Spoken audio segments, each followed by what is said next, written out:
आज आपण खमंग आणि कुरकुरीत अशी अळूवडी बनवणार आहे. तर ही वडी बघूनच तुम्हाला कळत असेल की ती कुरकुरीत झाली आहे ती.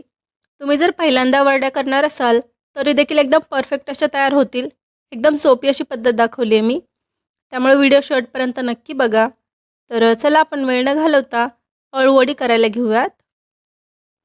तर सगळ्यात आधी मसाला करायचा आहे. त्यासाठी मिक्सरच्या भांड्यामध्ये 10 ते 12 लसूण पाकळ्या घेतल्यात, एक 7-8 मिरच्या, त्यानंतर कोथिंबीर घालायची आहे थोडीशी आणि एक आल्याचा तुकडा घेतला चिरून. आता हे मिक्सरला वाटून घेतले. वाटण तयार झाले. आता एका बाउलमध्ये 2 कप आपल्याला बेसन पीठ घ्यायचं आहे, स्वच्छ असं चाळून.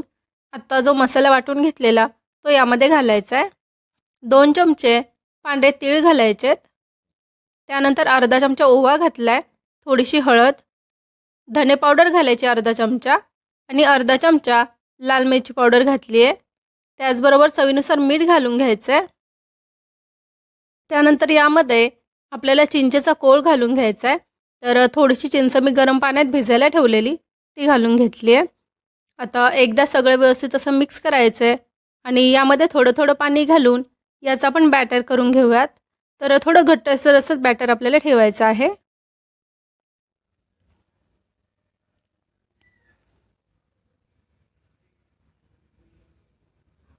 तर इथे मी पीठ तयार करून घेतलं. बघू शकता तुम्ही भज्यांसाठी जसं पीठ असतं तसं केलेलं आहे. आता जे अळूचं पान आहे ते स्वच्छ असं धुवून घेतलं. त्याच्या मागचं जे देठ असतं ते आपल्याला याप्रमाणे कट करून घ्यायचं आहे.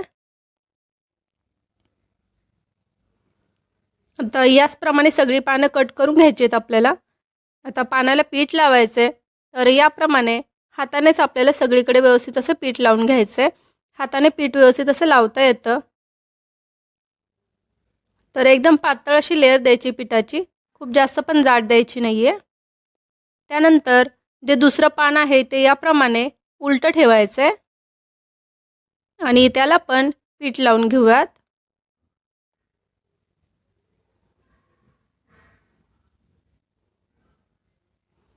आता अशाच प्रकारे एक सरळ एक उलटं असं आपण पान ठेवत जाणार आहे.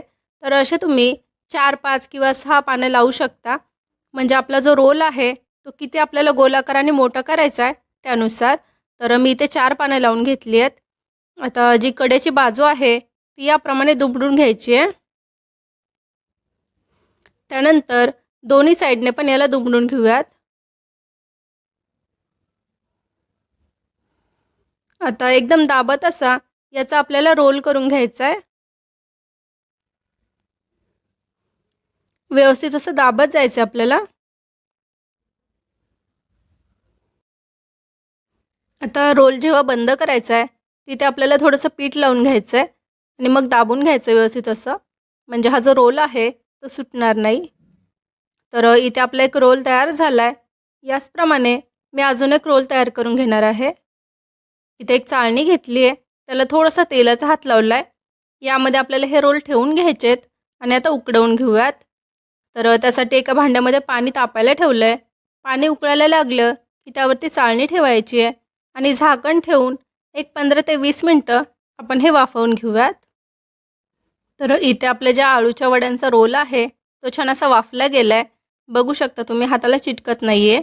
आता पूर्णपणे थंड झाल्यावरतीच याच्या वड्या आपल्याला कट करायच्यात, म्हणजे त्या छान अशा कट होतात, तुटत नाहीत.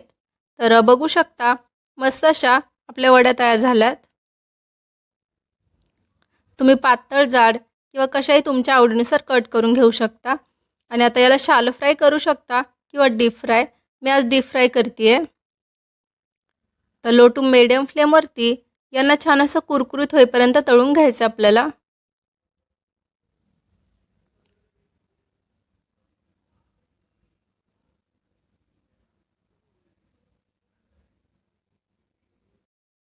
तर इथे आपल्या वड्या तळून झाल्यात.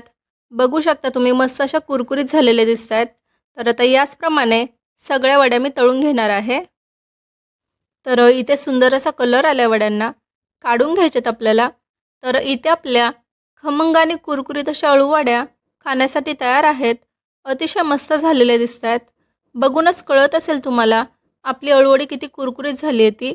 आणि जो रोल तयार केलेला तो बिलकुल पण सुटत नाही. याचप्रमाणे आपल्याला रोल करायचा अळूवडीचा. तर एकदम परफेक्ट अशी अळूवडी आपली तयार झाली आहे. तर नक्की या पद्धतीने तुम्ही पण अळूवडी करून पहा. परत भेटूया अशा छानशा रेसिपीसोबत. थँक्यू.